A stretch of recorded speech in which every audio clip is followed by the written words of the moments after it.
Alright, hey there. I'm going to do just a little profile of the bluefin killifish that I've wild caught here in southwest Florida. Luciani gudai, I think Latin name. Now this is a group that's being kept in 5-gallon tanks. It's just 5.5 gallon.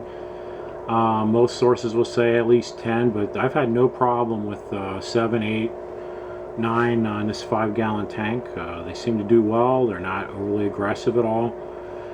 They're pretty gentle fish in a group.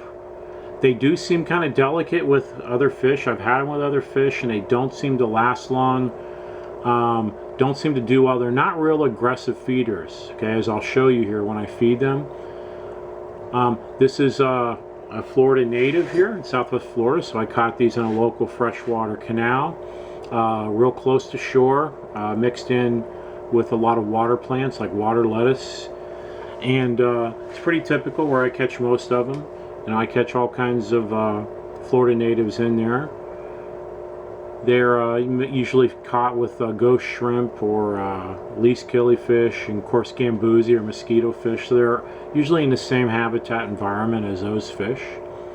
So they're in very shallow water, usually where I catch them. So a shallow, you know, fairly shallow tank like this is pretty normal for them. So as you can see, they're known for that lateral black stripe, and then the males do have some color, some bluish and kind of pinkish color in their dorsal and other fins. Hopefully they'll get close enough where we can see that. They're being a little shy back there. Maybe I have too many plants in there. I think I'm going to take a couple plants out, and just so there's a little bit more light in the tank. So let me stop it right now. I'm going to take some of the plants out temporarily so we get a little bit more light. Okay, so that brightens things up a little bit. Hopefully there's some of their color will come out. The only other fish I have in here is a gambusia that's got the melanistic traits that you'll see swimming around, and he seems to get along fine with them, about the same size. So there he is right there across the screen. So like I said, they're not aggressive feeders. So from my experience, they don't really do well with other fish. Now maybe if you put them with like least killifish, they would do fine because those are pretty mellow fish.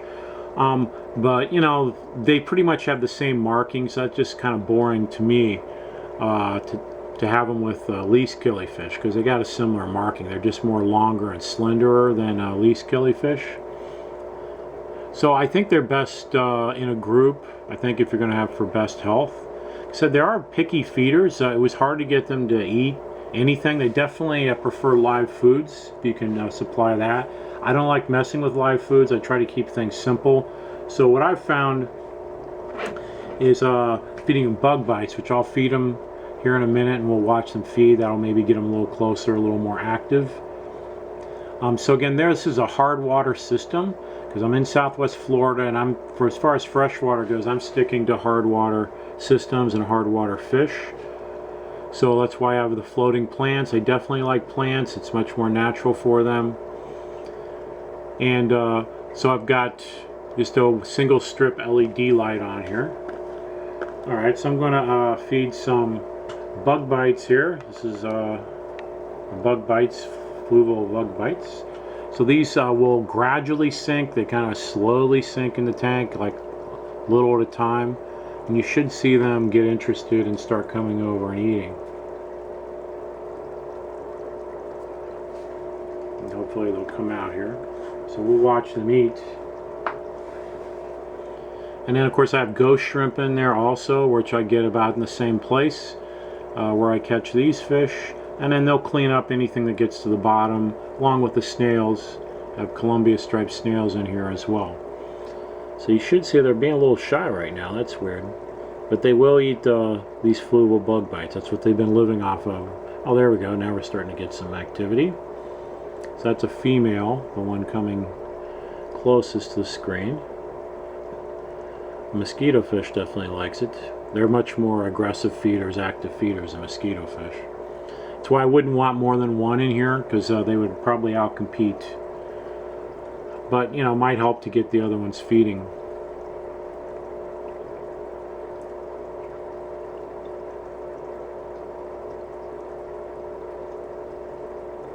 So again, these bug bites, I just little at a time, they start sinking to the bottom.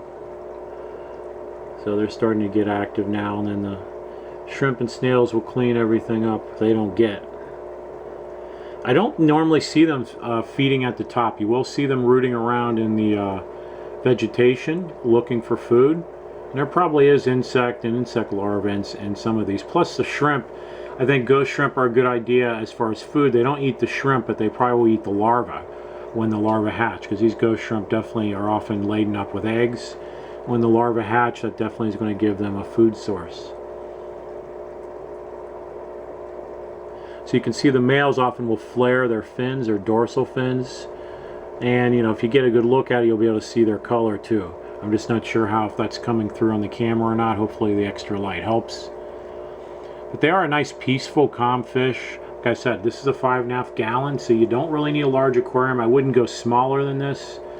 I mean, maybe a rectangular 2.5 for a couple of them would be okay. But if you want, you know, a school of them, you know, 6, 7 or so, I think you need at least a 5.5 gallon seems about right, with plenty of vegetation. So a lot of the food is still floating, and you know, and they're not going to the top to get it. They're waiting till it sinks, and that's why they're kind of picky. And that's why live food is, you know, which is kind of fluttering around mid-level, definitely attracts their attention better.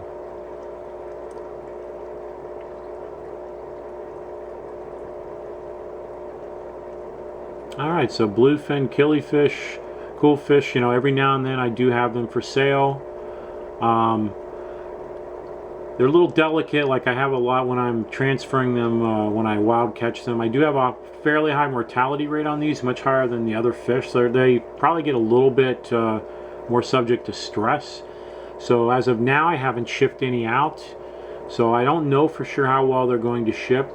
I'll be trying that at some point in the future, so you can check my eBay link and see whenever I have any for sale. So it'll just be every now and then. It won't be very often, and we'll see how well they ship. I mean, the least killifish ship very easily. I haven't had a single problem with them, nor wild green mollies, flagfish. I haven't had any problem with them. So we'll have to see how these do as far as shipping goes.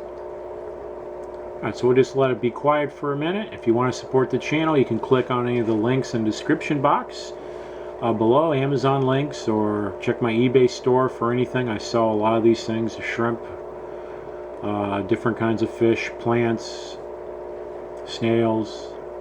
Alright, so let's have a little quiet to finish it out.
Alright, see everybody later.